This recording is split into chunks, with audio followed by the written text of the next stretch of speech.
পড়িলে বই আলোকিত হই, না পড়িলে বই অন্ধকারে রই। প্রিয় শিক্ষার্থী বন্ধুরা, আমরা আজকে শিখবো কাউন্টেবল নাউন সম্পর্কে। তোমরা জানো গণনার উপর ভিত্তি করে নাউন দুই প্রকার, কাউন্টেবল নাউন এবং আনকাউন্টেবল নাউন। আমরা কাউন্টেবল নাউন সম্পর্কে যদি আমরা ভালো ধারণা রাখতে চাই, তাহলে আমাদের প্রপার নাউন, কমন নাউন এবং কালেকটিভ নাউন সম্পর্কে ভালো ধারণা থাকতে হবে। দেখি countable noun. Countable noun proper noun, common noun, collective noun দ্বারা এমন কিছু নাম বোঝায় যেগুলো সংখ্যার দ্বারা গণনা করা যায়। আর সংখ্যার দ্বারা গণনা করা যায় বলেই এই তিন প্রকার নাউনকে কাউন্টেবল নাউন বলে। সংক্ষেপে আমরা বলতে পারি যে সকল নাউন দ্বারা গণনা করা বা কাউন্ট করা যায় তাকে কাউন্টেবল নাউন বলে।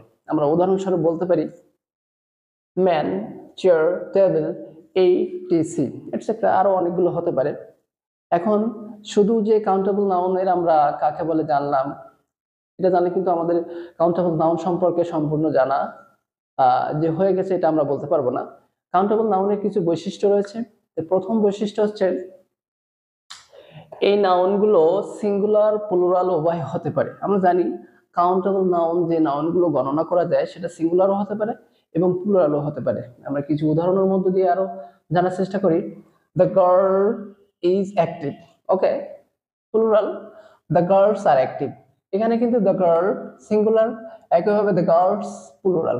সুতরাং আমরা বলতে পারি কাউন্টেবল নাউন সিঙ্গুলার, প্লুরাল উভয় হতে পারে।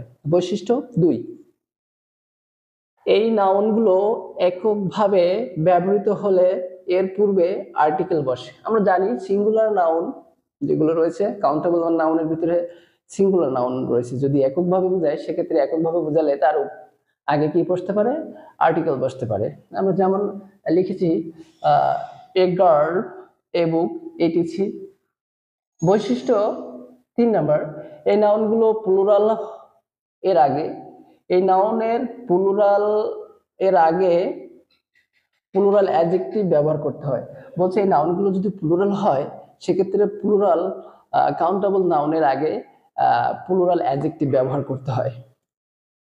একটা উদাহরণের মধ্য দিয়ে আমরা আর প্লুরাল অ্যাডজেক্টিভ সম্পর্কে ধারণা পাবো। Example, I have many books. এখানে আমার কিন্তু কাউন্টেবল যে নাউনটা রয়েছে হচ্ছে বুকস। সুতরাং এই কাউন্টেবল নাউনের পূর্বেই আমরা একটা অ্যাডজেক্টিভ প্লুরাল অ্যাডজেক্টিভ হিসেবে পেয়েছি, সে হচ্ছে মেনি।